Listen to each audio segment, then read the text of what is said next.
As you may already know, not all movement practices are designed in an equal way. In the LYT Yoga method, we help you retrain your brain and body to move better for everyday life. Through physical therapy drills, yoga, functional mobility, core stability, and flexibility, the LYT method rewires habitual movement patterns and postural imbalances to help you feel stronger, more energized, and more balanced, both on and off the mat. Our online platform, the LYT Daily, is designed for easy convenience with a robust offering of class types, so you can boost your energy while getting stress relief.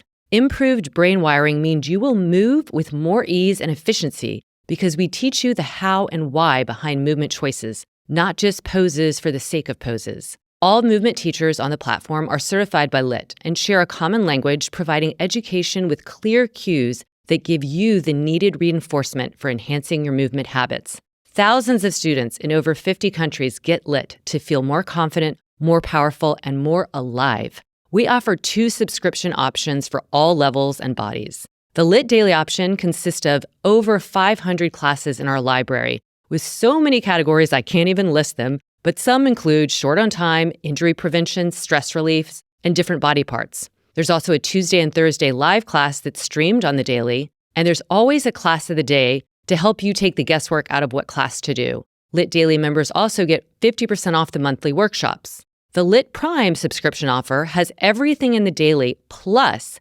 over 20 weekly live Zoom classes with LYT teachers providing real-time feedback. This is wonderful for community and to get your feedback from a teacher for your own alignment. We also get free monthly workshops in the LYT Prime option. Both of these are streamable right into any TV or device through an Android, iPhone, and iPad apps. Movement changes everything, and when we move better, we feel better. So sign up for our free 2-week trial and see how getting LYT can help you feel your best today and for years to come. I'm Lara Heimann, and welcome to Redefining Movement, a LYT podcast designed to investigate all aspects of movement from my background in physical therapy and neuroscience. My mission is to help everyone find freedom through smarter movement patterns and compassion for ourselves and others, so together we can live our most uplifted lives, benefiting all beings.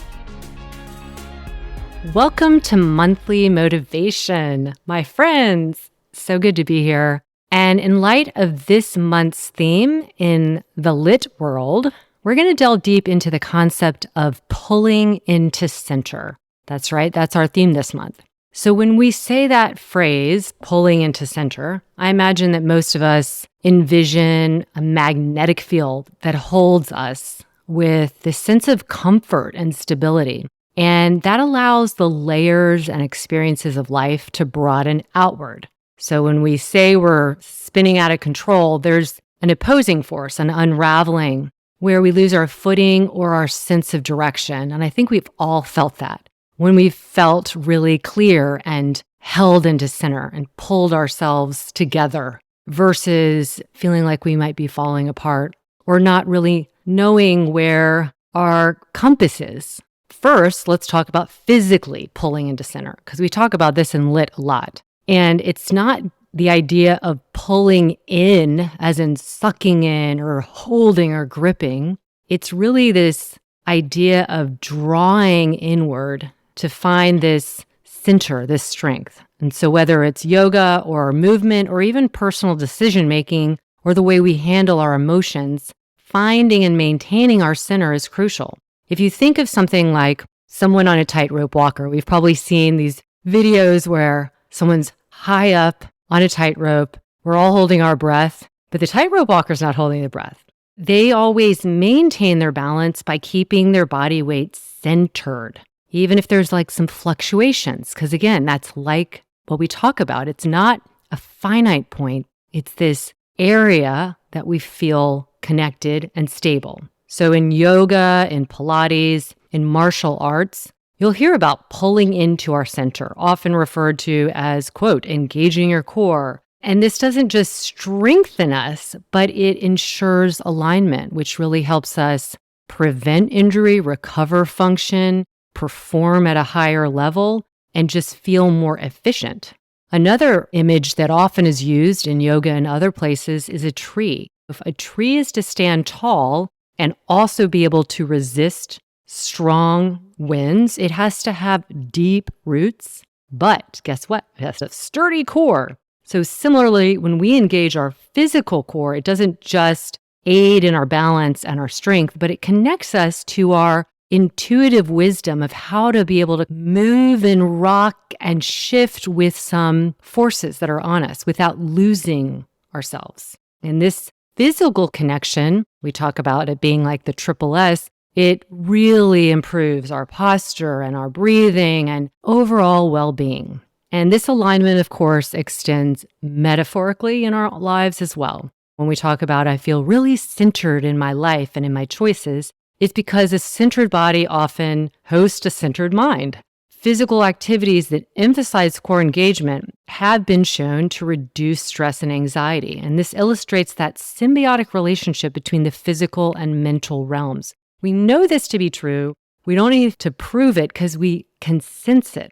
And I've mentioned before on podcasts and in my trainings about this neuroscientist who began to, quote, blast his core when his research revealed that increased core strengthening improved stress responses in the brain via the adrenals. So as we physically work for balance, we must also find equilibrium in other ways, in the way we live our lives and our choices. So think about every time you face a decision, we weigh pros and cons. And when we pull into center metaphorically, we're finding a path that is going to keep us in line with our core values. And I really believe this to be true. And we talk about this a lot in LYT. It's like walking your path and walking your talk. All of that comes from this staying true to ourselves and pulling into our center. So we know physically it's helping us. We know stress-wise it's helping us, as this neuroscientist pointed out. And it also just helps us in this very metaphorical and psychological way of holding on to our core values. But we know that emotions are emotions, right? Emotions can really rock our core. So how do we pull into center emotionally? Well, knowing that emotions are complex. They're like waves. I've talked about the emotions of grief with my dad and how that felt like a tidal wave. And some other waves might not be as enormous and might not have that kind of impact, but they can still really rock us. And so we have to be able to navigate the stormy moments and the calm ones. And when we pull into center emotionally, we are both acknowledging our feelings, feeling them, not suppressing them, finding more of an equilibrium where we can respond first rather than react. We need to be able to do this from a place of center. When we pull into center, we're not suppressing emotions, but we're navigating them, understanding them better, and also understanding ourselves better. And so we are capable of finding those grounded moments, even if we're having an emotional storm, so to speak. And this is so important for life because life is going to inevitably have the ups and downs. We know the ebbs of life and of emotions. And by centering ourselves, we can process our emotions healthfully, ensuring that they inform but don't dictate our actions. And I know with my transitions lately, I've been so incredibly grateful for my LYT practice to aid me in navigating the array of emotions. Some of you might know, and some of you might not know, that over the last 4 years, my husband and I have built a home in Massachusetts on the property that has been in my husband's family for 50 years. And this house took longer to build and ended up being a larger home than we had originally intended. So when it was finished last winter, we were confronted with some decisions that could have pulled me off center for sure. Do we keep the house? Our youngest was going to college. There's going to be a lot of transitions. And so for these past 6 months, I've had to mentally, emotionally, and then logistically prepare to move from my home in Princeton, which we built almost 15 years ago. And my kids spent most of their lives there. And now with both of them being in college, coupled with our decision to spend the next 4 winters in California to watch Jonah play basketball in college, it just didn't make sense to keep 2 houses. So we decided to move to the Berkshires as our main home. But during this process, I went through the spectrum of emotions and felt the feelings fully without spiraling because I had my connection to my center. If I practiced what I was believing in my LYT practice, it just made everything a lot easier to endure those moments that were really challenging in every way. My stress responses were better. My emotional responses were better. And I just know for myself, it can be a wonderful transition, but transitions, even when they're wonderful, are still challenging. And so the question is, how can we pull into center in life's decision-making processes? This is what I would do when we were making these big decisions about where to move, how do we deal with our youngest going off, like becoming empty nesters. Metaphorically, pulling into center is getting into alignment with our values, but also our purpose and our integrity, so that when we make decisions that resonate with our true selves, we can do that even amidst external pressures around us. We can do it even when there are questions, when there aren't any clear answers, because often there aren't. When we have our pulled into center feeling, it's the compass that keeps us on our true path. Like I said, it doesn't free us from having doubts, because I certainly had doubts. I had fear, trepidation, I was scared, but the doubts don't crush you. They don't crush the strength and clarity of our core. So pulling into our center is so helpful in the metaphorical way, in the physical way, in the emotional way. And it also really shapes our relationships and helps us navigate the changes in relationships and the changes that we have in life. When we talk about physical centering, it's not just individual. And we do it for ourselves, but the impact is greater. It impacts others. It connects us with others. Because when we are more grounded physically, when we're more present emotionally, we allow for more genuine interactions. And that's with all of our communities. And these communities, they can be your family, they can be your chosen family, they can be friends, coworkers. But these communities are the things that also buoy us in times of struggle. And they provide this outer circle to hold us when we feel more shaky. And I know for me, how important my LYT team has been so incredible during these transitions. When I needed more time off to do my moving stuff, they also gave me their time and their support endlessly. To know that that's there, that security is just massive. And it helps so much.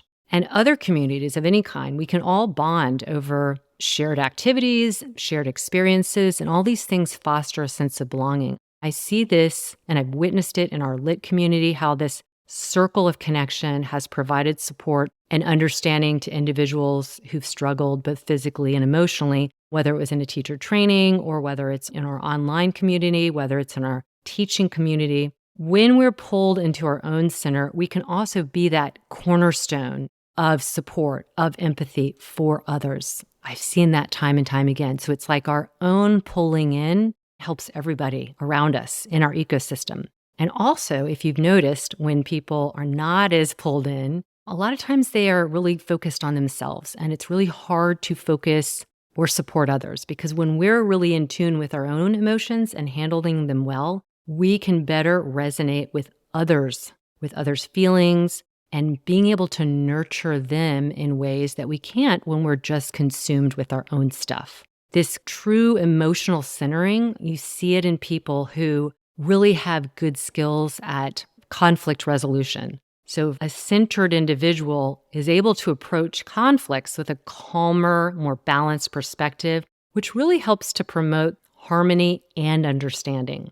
And these are so vital for this cohesiveness we want to have in any community. Again, whether it's a family or a set of friends, or if it's your coworkers. Life, like I've said, and I'm feeling it big time, it's ever evolving. And that is something we can't change and we actually should embrace, because the more we embrace it, the less we're going to feel so sad when chapters are over. We can mourn them, but we're not going to be like stuck in them. And so knowing that life is changing, life is filled with transitions, how do we pull into our center to help us adapt? Like I mentioned, I've been really feeling that in my own life lately, but physical centering reinforces adaptability. And I talk about adaptability on the mat, in our movement, how we want to be able to move when we want, how we want, without having to think about it in a graceful and efficient way. Just think of that as your life too. We want to be able to learn to be flexible in our movement practices, but the flexibility is also in our mindset so that we can adapt to the changes in life, to the transitions. Because when we are able to feel the feelings and process them in a very healthy way, we also bounce back faster from disappointment, from setbacks, from heartache, the inevitable things that we will face in life. This centered perspective helps us view changes not as threats, but potential opportunities for building resiliency. And that's what I kept reminding myself when I would feel overloaded with emotions about the move, about my kids going to school, about a lot of the changes. This is hard. I'll get through it. It's also going to help me be stronger if I just continue to be as clear as possible and connected to my center. There's also this metaphysical centering that in yoga is talked about as the core chakra. So chakras are these wheels of energy, and they do correspond to actual neurons around the spine that have their own energetic channel, so to speak, to them. The core chakra is known as the Manipura or the solar plexus, and it really is our power center. It makes us feel inner strength, inner stability, inner fire. It also corresponds to this idea of purpose and will and just really standing in your power and knowing it. And that power is power to do good, power to be effective, power to be consistent and clear. And the Manipura is located in the solar plexus area. You might see little graphics of it as depicted as this radiant yellow sun. So it really has a fiery energy to it. In the yogic philosophy, this is the area that governs our sense of self, our self-confidence, self-esteem, self-worth. And when it's in balance, it is said to give us the courage to really be our true and authentic selves. And with that, to be able to honor our values, to set boundaries, to take purposeful action. It's like our inner sun that guides us. It gives us warmth and light and clarity. And so when we pull into center, we are fueling that. And just as our physical core provides stability, like for your posture and movement and overall strength, this energetic core gives us emotional stability, resilience, and inner strength to, again, face life's challenges. It's really the foundation upon which our emotional and energetic balance resides. And above that is our heart chakra. So that idea, again, of going back to when we are clear with ourselves and centered in ourselves, we are able to give to others, be receptive and generous and compassionate and empathetic. So knowing that this is where our personal power resides in this chakra, engaging in activities that are boosting our confidence and bringing more awareness to our posture and to this area will really help to fire it up. And that's one of the many reasons we talk about more core in our LYT practice. Again, like I mentioned from the beginning, it's not about a tight, rigid six-pack. It's about a balanced, strong, resilient center that you can rely on, that is your personal powerhouse. So if you feel disheartened or powerless or uncertain, think about creating some real good heat in your core. Rekindle your strength and purpose, nurture it, and feel that confidence and clarity become clearer for you. So in today's world, we have a ton of distractions. They're everywhere. So how do we stay centered? How do we pull into center when there are lots of things literally and energetically pulling our attention away? That's the practice. There's no easy answer. It's really about regular introspection. And when, again, I'm on the mat and when I'm teaching and I'm encouraging others, what I'm encouraging them is it's not about the poses. It's not about the look. It's about observing yourself, investigating what you need today. How can you better serve that? How can you better hold to center, but also create expansion? And so whether it's mindful movement, like being on the mat or taking a walk in the woods, some people like to journal, all of these things are just summoning you to be reflective. And that's the opposite of being distracted. It's really assessing, learning, and seeing if we are holding to center, even if external forces are swaying around us. Pulling into center is really just about self-awareness, self-regulation in all facets of life.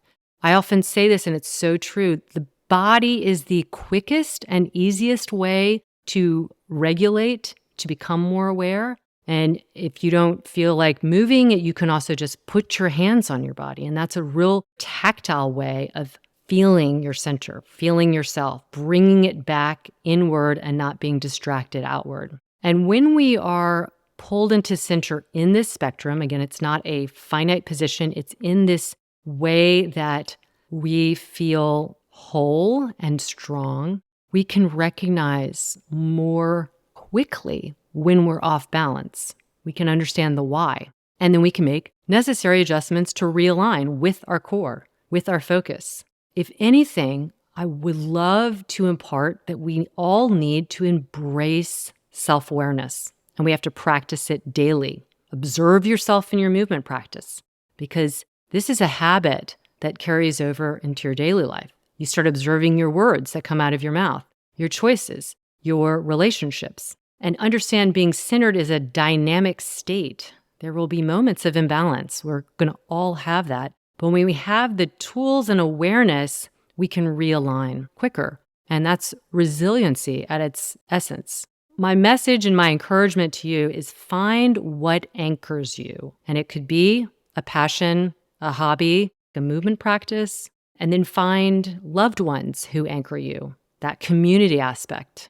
And that could be blood family, chosen family, friends, coworkers. It could be a personal saying that you kind of live by and repeat to yourself. All of these things will help hold you, and you can help by holding on to them, holding as a way of stabilizing. And I'll say it again, engage in physical activities that emphasize centering. Remember the journey. You're going to have the seasons like I've had, and I'm sure you've had, where there's challenge and growth, because growth comes from challenge. And it's important to celebrate the small victories and embrace the learning from challenges. Otherwise, we're just going to be mad at them. And there's no reason, because they're part of life. So to all of you, here's my challenge. This week, identify one area where you feel off balance. It could be emotional, it could be physical, it could be mental, it could be cultural, like in your network of friends or community. And then take a step toward pulling into your center in a way that feels right for you, whether it's through movement, putting your hands on your body, working on your breathing, taking a walk in nature, journaling. And then I would love it if you shared your experiences with us on our socials, either at Redefining Movement Podcast or LYT Method on Instagram. You could also do it on our Facebook page. You can always message me directly, and I'd love to hear it, how this impacted you, Lara.Heimann on Instagram, because we're in this together. This is a journey. We are pulling into center as humanity, too. As we're spinning around and the days go by, we need to not spin out of control, but really hold ourselves and hold others accountable and hold others up when they need it, just like you would want the same for you. And as always, I'm pulling for you. Thank you for joining us on this episode of Redefining Movement. If you like what you've heard, please like and subscribe wherever you get your podcast. Feel free to leave us a rating and review or share with someone you know. Check us out at www.lytmethod.com.